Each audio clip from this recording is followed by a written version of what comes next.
commercial contractors need pro-grade bid follow-up agents. Every commercial contractor knows what the bid black hole is. You send out a bid, 6 months later you find out you're the most expensive contractor in all your jobs. You have been the most expensive contractor. To keep up in a market that's always changing and dynamic, you always have to know what your pricing is, what's the money you're leaving on the table, and where you need to be in order to win more jobs. And to get feedback from the bids, you have to follow up. In fact, it's one of the most important things in the sales cycle, and I have personally taken it for granted 2025. So going into 2026, I knew I had to do something different, something that hasn't been done before. And I went out of my way to spend my entire Christmas building an AI-powered automation that not only manages my ITBs on what status they are, but also drafts follow-up email depending on the context I give it. So it tracks my conversation and it drafts an email for every job, and all I need to do is literally click accept and it sends it out for every job every 3 weeks. That's not even the best part. This workflow is estimated to save me around, let me check my math. See that? 192 hours a year. That's roughly 4.85 working weeks gotten back of my time. That's insane. That's a lot of time. In that time you could have done like 1 or 2 projects with a 6-7 man crew. Yes, it's possible. Yes, it's been built. It's not theoretical, and I'm going to walk you through it in this Loom video. Alright, so over here will be like your typical bid dashboard. This will be where your ITBs will come in from whatever platform you use to manage ITBs. This dashboard could get ITBs from anywhere, literally from Procore, Building Connected, Plan Hub, Pantera.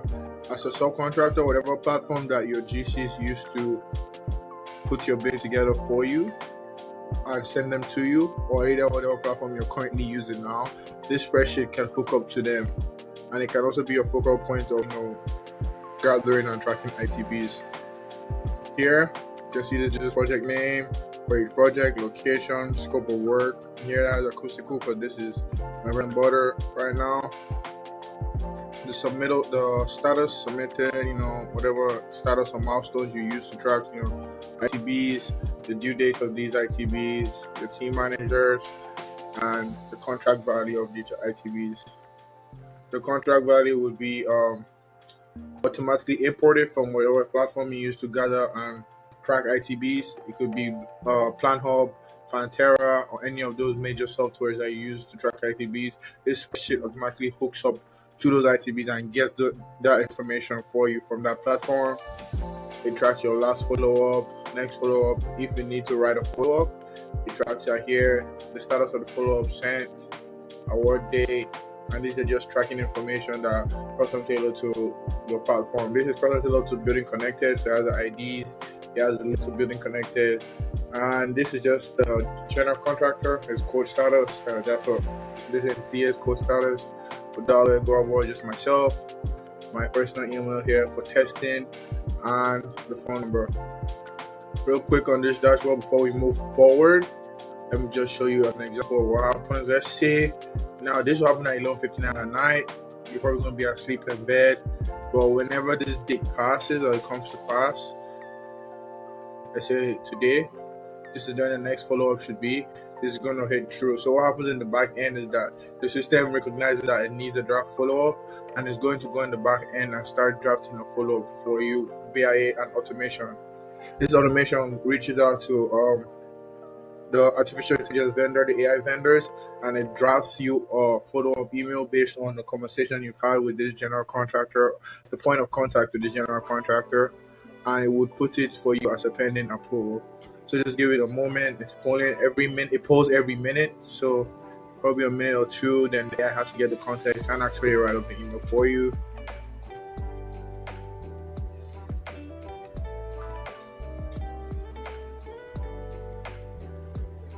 see I dropped in your email now.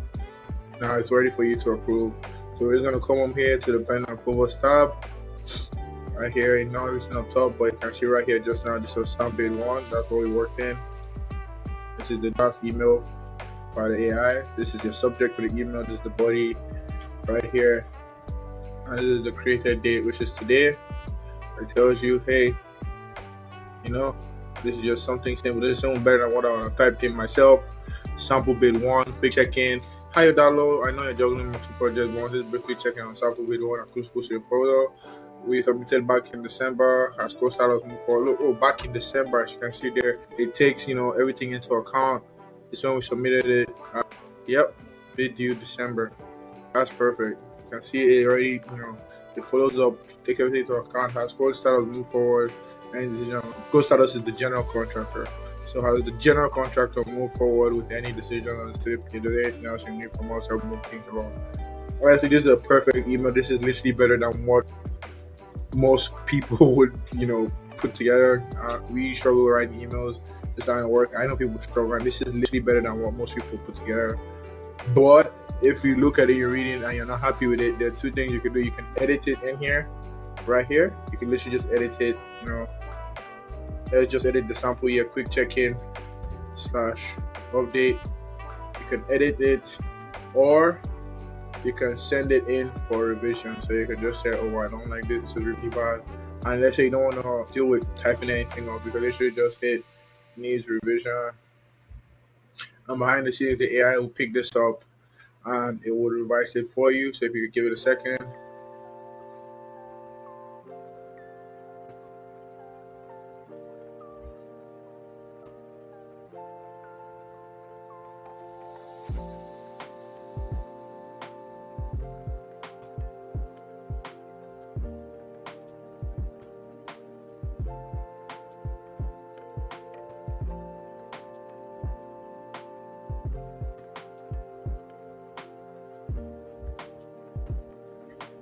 Just hit reload. That's taking a minute. Alright.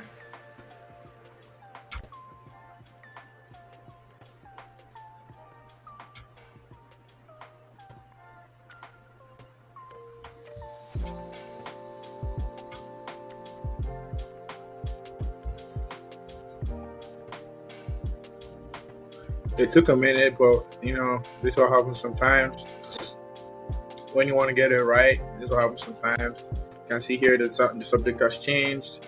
I want to check in. So I got to be honest when making a decision. Boom. Perfect email right there. And now you could see, let's just approve this.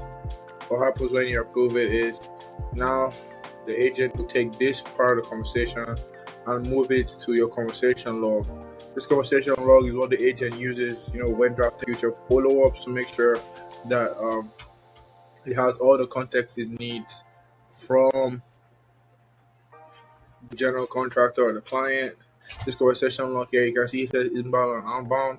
It goes ahead and it also monitors. You can set it up so it will monitor your email for any emails from your client regarding this project. So any email from the point of contact regarding this project, maybe it's a project you're already working with GC on multiple projects and you don't want to get it mixed up. So it specifically filters for relevant emails for this project using the project name and the POC, and it will always, only downside that you just have to keep constantly updating who the POC is. Let's say they change the estimator or you get pointed to another person who's taking lead. You have to update that manually. Outside of that, it will always go back to the logs and will reference the conversation you had with the past POC. So over here, I'm just going to get you what my email is. I'm going to show you guys that this actually sent in my email. As you can see the timestamp here. I'm just loading my inbox. It's taking a while. I believe this is more on my computer having an issue rather than the automation. I'm just gonna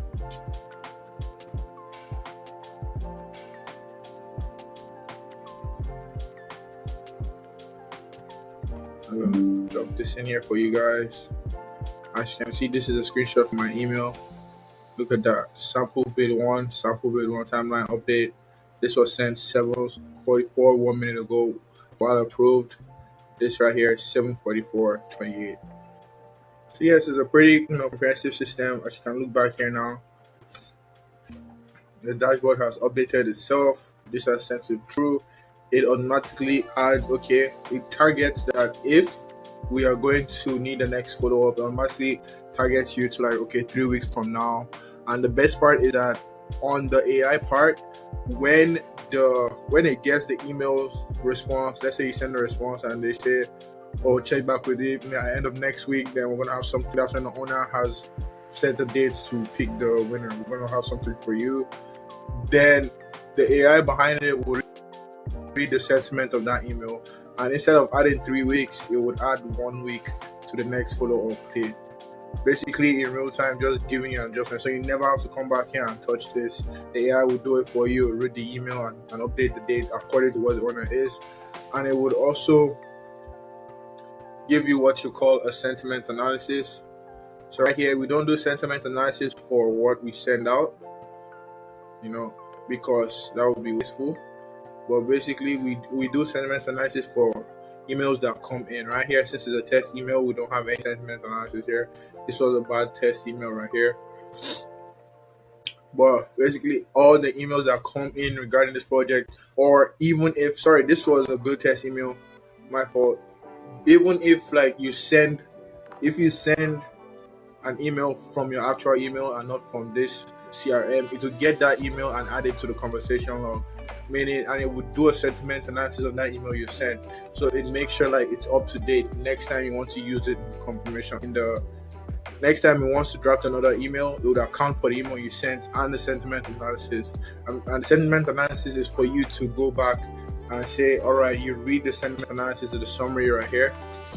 You read that, and anything that is wrong or anything the AI might have gotten wrong, you change that there. So behind the scenes, once you change that, the AI knows, okay, I got this wrong, and next time I won't get it wrong again. So basically, the more emails you use, the more bits you put out, and the more you follow up, the smarter your AI assistant will be, and it will help you. It's self-learning. So it's basically telling you what it wants to do. It's like teaching an intern, and the intern gets better with you.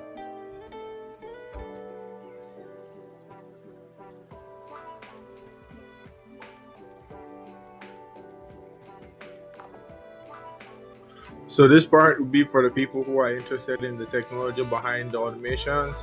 I'm using an automation platform known as N8N. This is one of the best automation platforms when it comes to building AI into your workflow. So adding stuff like AI prompting, prompt enrichment, AI generation, making your workflow generative, generating an email, generating a picture, generating a photo, video. N8N right now is the #1 platform for full-on generative automation that leverage AI. Over here, you can see, so one of the things that are really helpful with this automation is that now, instead of just having it mindlessly write emails, we can feed in any information needed, like if there's an RFI, if there's a addendum, anything, we can log those in the spreadsheet you see before in the conversation log, and we can feed all that information from any addendum, any RFIs, or any changes that are regarding to your scope of work into the AI workflow, into N8N, and the AI would right here, it will take account for all of those changes, all of those revisions while drafting the follow-up. Hence, it's basically a teammate for you who reviews emails and communication from the general contractor and helps you as a stepping stone, or okay, you've been out in the field all day, helping guys out, or you've been busy with another client, or you just had a big bid on your plate and you haven't been able to get to the follow-up thing on time. It just keeps it there for you, okay, a fresh reminder and a full update, just reading through your logs and everything. So if you're technical like me, I want to really get into, if you're not technical at all, you could subscribe, and we'll see you on the next video. But if you really want to get into how this works, you can stick along for the ride. Like I said before, this workflow was built to get your ITBs from building connected into the CRM. Basically, this is a HTTP request, It's basically me going to Autodesk and asking them, hey, for the Building Connected app, can you give me all my ITBs, please? And they say, hell yeah, just sign up on our platform, which I did. And basically, they give you all the ITBs and you can put them on a spreadsheet right here. This workflow is set for every hour. So every ITB that changes within the next hour, it will get all that information and update your spreadsheet. I know here it says by hourly, but this is something I updated later. Yeah, and if you see this part now, this is for when it goes and it needs a draft follow-up right here. You can see here for each ITB. So let's say 4 bids go live at the same time and need a follow-up. It's going to take each one of them, treat them separately, because we have to get the context behind each email and like the conversation history with this client and the context on the job. I have to fill all that stuff into the AI, and the AI basically uses that context to generate an appropriate follow-up, something that matches what has been going on in the project, so it makes it look super professional as well. It also, like when you hit that, make a revision, this is part of the workflow. It does the same process, but it's just triggered off of you saying, oh, the email is crap, like, hey, you missed all the context. So it just gives the AI a second shot to like, okay, what did I get wrong, and rewrite the email. This is the part that sends the email once you hit approved. And right here, this is the enrichment. So basically, this is where the AI behind the scenes, it tracks what, like, the conversation that has been going on. Maybe you haven't opened your CRM today and you're just on your emails. As soon as you got in, firing, and it gets all the conversation you had in regards to this project. Either you had like an RFI you followed up with, or anything you might have followed up with. It will track it and it will get that information to you, and it will enrich the context in the conversation log. So anything you sent out to the point of contact for the job, it will get that to the conversation log, and it will use it further down the line to make sure like everything is correct. Like when it's following up, it's not following up with incorrect information right here. It's a pretty simple workflow, easy to build, easier to maintain. Small changes here and there every now and then. That's the best part about it, just working around it and knowing that it is long-term, reliable, dependable, and functional. With that video, I was able to get across any misconceptions on what AI can be used for in our industry, in our space, and how it can be, and clarify how it can be a really, really helpful tool for us to get more productivity out, get more bids out, win more jobs, and increase the earning potential, not just for us individually, but what we bring to our respective firms. Please like and subscribe if you got any value from this. If you didn't, please leave a comment so I can know where to improve on, so I can make sure you get value from it. And if you're interested in building this out for yourself at work or for your emails, I'll leave a link to the JSON file and a copy of the spreadsheet template for you to plug in, play around. And also I'll also leave a link to my email there and a contact form if you want to keep in contact with me, or if you want to use leverage my expertise in what you're building. Thank you so much for making it through here and making it up to here. I appreciate you for your support.